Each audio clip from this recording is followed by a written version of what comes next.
do we all need to own houses? If we had a better private rented sector and it works a bit the way it did in other countries, maybe we wouldn't actually need to own houses.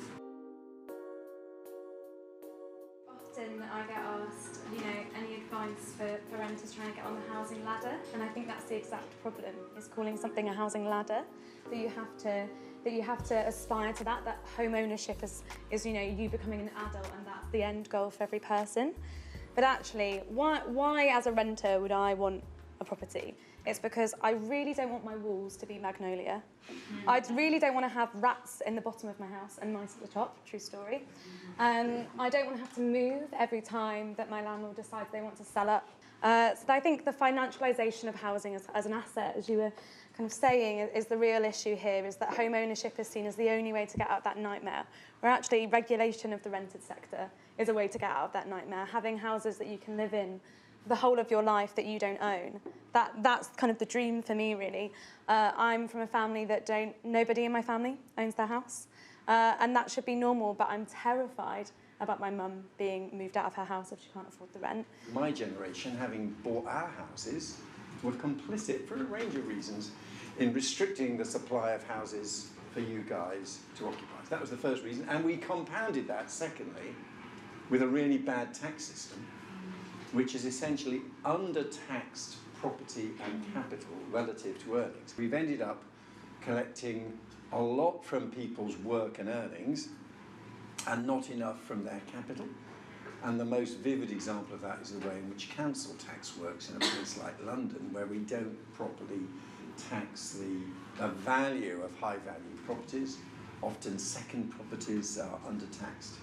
So we've made housing a good asset for baby boomers to hold on to. It's a very tax-efficient asset as well. It's got harder to be a first-time buyer. And I think that's mostly for very good reason. And that it's appropriate that a bank, before they lend you £100,000 or £200,000, should assess the affordability of that loan to you month by month. So at the moment, say you borrow at 2%, the bank has to stress test you all the way up to 7% to make sure that should interest rates go up, that you would be protected, and that feels right. However, I think the unintended consequence of this kind of paternalistic approach from the regulator is that's a whole new universe of consumers are now excluded from the housing market. And not just from the housing market, but also from access to historically cheap mortgage debt. We offer a compact home. It's a flatted solution. They are one-bedroom homes. And what we do is we restrict them. We sell them only to people who live or work in the local area, and we sell them at discounts to the market. And moreover, we don't allow renters to buy one and then use them as investment or lifestyle pads. They have to live in them, and they have to prove to us that they will live in them every year, and we have a system in place. So we don't over-regulate them, but we do regulate them to ensure that they stay within the local area's catchment, so to speak. It's a city offer. We find difficult sites, constrained sites, and we try and take those sites and turn them into lovely buildings, but with high density. We're not shared ownership. One of the real benefits, and I have some concerns about shared ownership, it's quite complicated, staircasing, the anxiety of staircasing out of a home, renting an element, staircasing, it's difficult. The offer is very simple. You own 100% of the home, but you buy into some restrictions on that home. When you come to sell it, those restrictions are still in play, but it's 100% of your equity, and if the market has gone up, you can still make some money out of it. But people don't make super profits, which is what's happened in the last 10, 20, even 30.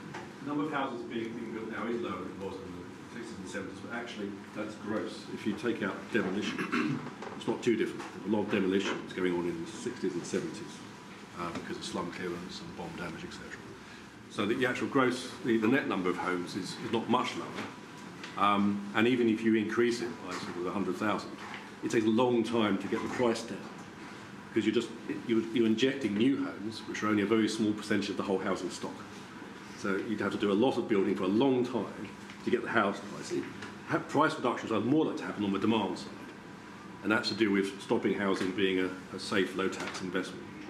Doesn't necessarily help people who want to get on the housing ladder, because one of the reasons they want to get on the housing ladder is, of course, to make a return on their investments. They might be less willing to own when the returns go down.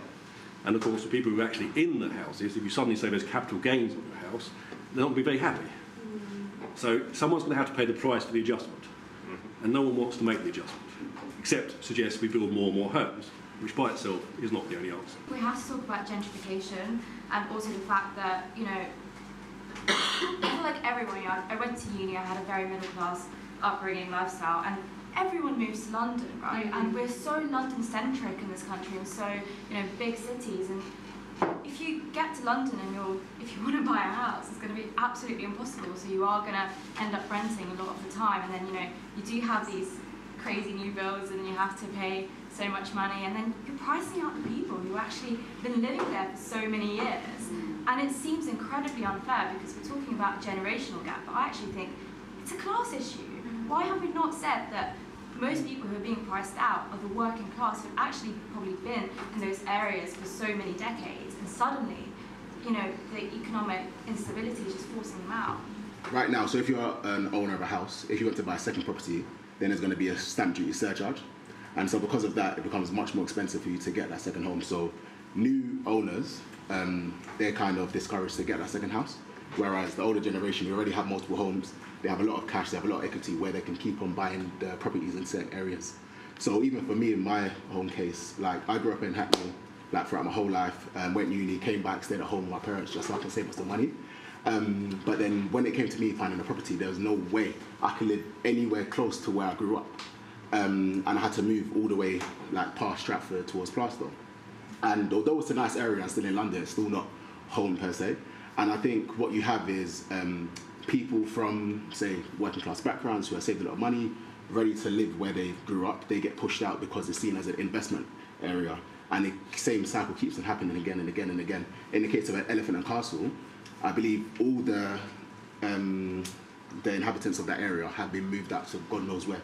And there's no duty of care of where those people are going to live.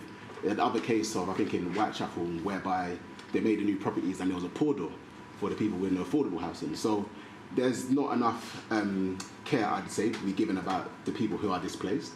And then when that person does have their own property, to be able to enable them to continue to grow up that ladder, as it were, rather than continuing to enable the people who already have the wealth and the class in that regard.